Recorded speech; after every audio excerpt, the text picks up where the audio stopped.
Copper தகடு இல்லைன்னா copper காற்றமோ அது ஏதோ காப்பர்னால இருந்ததுன்னா அந்த மின்காந்த சக்தியை ஈர்க்கக்கூடிய சக்தி நிறைய உண்டு. நம்ம மின் வயருக்கெல்லாம் ஆதி காலத்தில் காப்பர் தான் போடுவோம். இடையிலாம் இப்போ மெட்டதை மாற்றிருக்கிறோம். காப்பருக்கு 10% அந்த எனர்ஜியை இழக்கக்கூடிய சக்தி உண்டு. அதனால காப்பருக்கு மேலே இதை வச்சு பார்க்கும்போது இந்த மின்காந்த சக்தியை அதை நல்லா இழுத்து காட்டுது. இந்த டெஸ்ட் போக முடியாதவங்க இந்த மாதிரி வச்சு பார்த்து ஒரிஜினல் தெரியலாம். காப்பர் இருந்தால் அதை கண்டுபிடிக்கலாம். ஆமாம். இப்போ இது ஒரிஜினலானு காட்டுங்களேன், எப்படின்னு செக் பண்ணி பார்ப்போம்.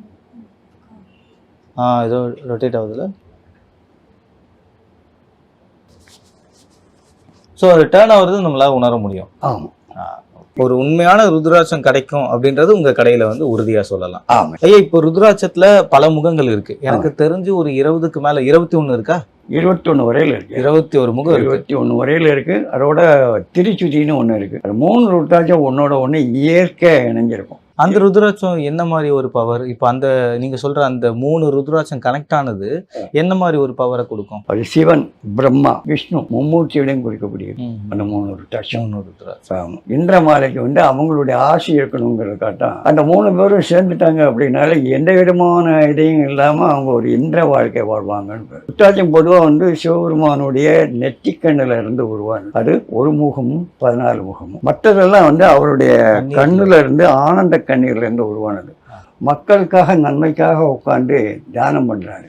போன ஜென்மத்தில் ஏதோ அவங்க தோஷங்கள் பண்ணியிருப்பாங்க, இந்த ஜென்மத்தில் அதனால கஷ்டப்பட்டுட்டு இருப்பாங்க. அவங்களுக்கு விடுதலை கொடுக்கணும் அப்படின்னா ஆன்மீக சக்தி ரூபமாக சிவபெருமான் இப்படி கொடுக்குறாரு. ருத்ரம்னா சிவபெருமான், அச்சம்னா அவர் கண்ணீர். ரெண்டு சேர்ந்ததுக்கு பேர் தான் ருத்ராட்சம் அப்படின்னு பேர். ருத்ராட்சத்தில் நீங்க சொன்ன மாதிரி நெத்தி கண்ணில் ஒரு முகமும் 16 முகம் 14. ஸோ 1ம் 14 அவருடைய நெற்றிக்கண்ல இருந்து வாடுறதுனால அதுக்கு பவர் ஜாஸ்தி, எக்ஸ்க்ளூசிவ் பவர் கொடுக்கும். அதை ஒரு முகம் எப்படி அப்படின்னு கேட்டிங்கன்னா மூல பலத்தை கொஞ்சம் எக்ஸ்க்ளூசிவாக கொடுக்கும்.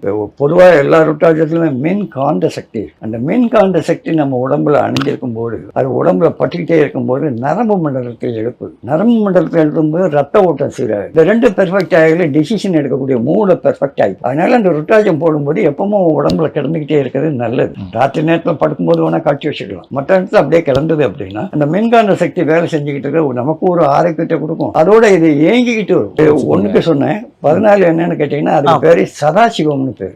தெய்வமணிங்கிற பேரு அதுக்கு அடிஷனலா உண்டு.